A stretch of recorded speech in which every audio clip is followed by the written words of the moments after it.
దేవుని పరిశుద్ధ నామమునకు మహిమ కలుగునుగాక. ప్రియులారా, ప్రభునామన మీ అందరికీ వందనములు. దేవుని వాక్యము ధ్యానందాము. హోషేయ గ్రంథం 12వ అధ్యాయము 3వ వచనం. తల్లి గర్భమందు యాకోబు తన సహోదరుని మడిమెను పట్టుకునెను. మగసిరి గలవాడై అతడు దేవునితో పోరాడెను. అతడు దూతతో పోరాడి జయముందెను. అతడు కన్నీరు విడిచి అతని బతిమాలెను. బేతేలులో ఆయన అతనికి ప్రత్యక్షమాయెను. ప్రియమైన దేవుని బిడ్డలారా, ఈ ఉదయకాల సమయంలో పరిశుద్ధాత్మ దేవుడు మనందరితో మాట్లాడుచున్నారు.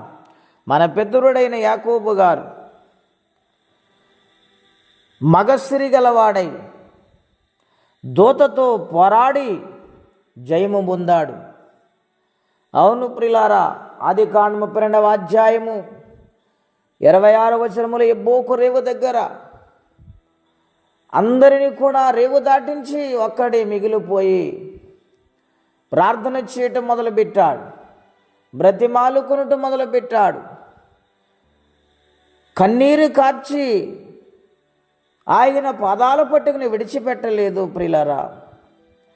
ఎందుచేత తనకొచ్చిన వేదన అటువంటిది, అపాయం అటువంటిది, భయం అటువంటిది గనుక ఆ యొక్క పరిస్థితి నుండి విడిపించి రక్షించగల దేవదేవునికి ఆయన మొర్రపెట్టాడు.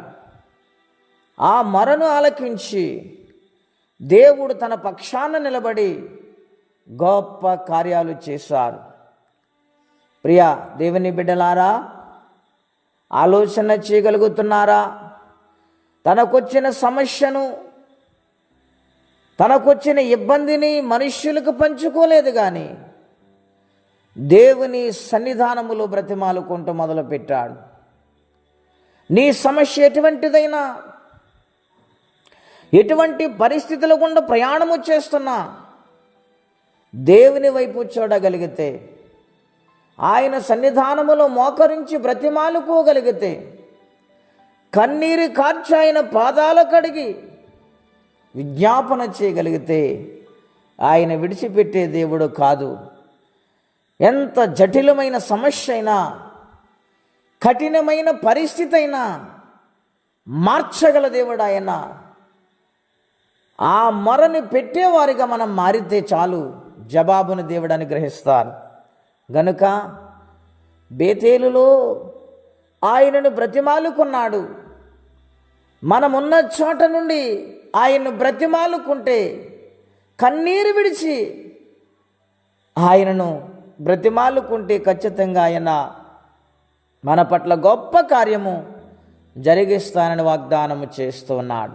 కాబట్టి ప్రియులారా, ఏ విషయంలో కూడా భయపడకండి.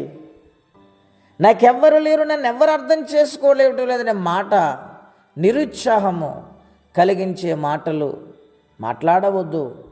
ధైర్యముతో ప్రభు వైపు చూడండి. హృదయమును సమర్పించుకొని దేవుని సమక్షములో నిలబడి, ప్రభా పాపిన నన్ను కరుణించని బ్రతిమాలితే ఆయన నిశ్చయముగా జ్ఞాపకము చేసుకొని నాటి కాలములో యాకోబు గారికి సహాయము చేసిన దేవుడు ఈ ఉదయకాలం మనందరికీ సహాయం చేస్తారని వాగ్దానము చేస్తున్నారు. ఆ వాగ్దానం ప్రతి ఒక్కరూ పొందుకొని జయముతో నింపబడి దేవుని సన్నిధిలో సాగిపోయి ఆయన రాజ్యమునకు వారసులుగా మారాలని కోరుకుంటూ ఈ మాటలు ముగిస్తున్నాను. ప్రార్థనండి.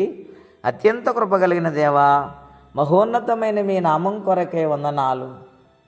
మా పితరుడైన యాకోబు గారు నీ సన్నిధిలో బ్రతిమాలుకున్నాడు, కన్నీరు కార్చాడు, గొప్ప కార్యములు చేశారు. మా జీవితాల్లో కూడా నాయన మా సమస్యలు, మా ఇబ్బందులు మా తండ్రివైన మీకు చెబుతూ ఉండగా ఆలకించండి, క్షమించండి, కార్యము చేయండి.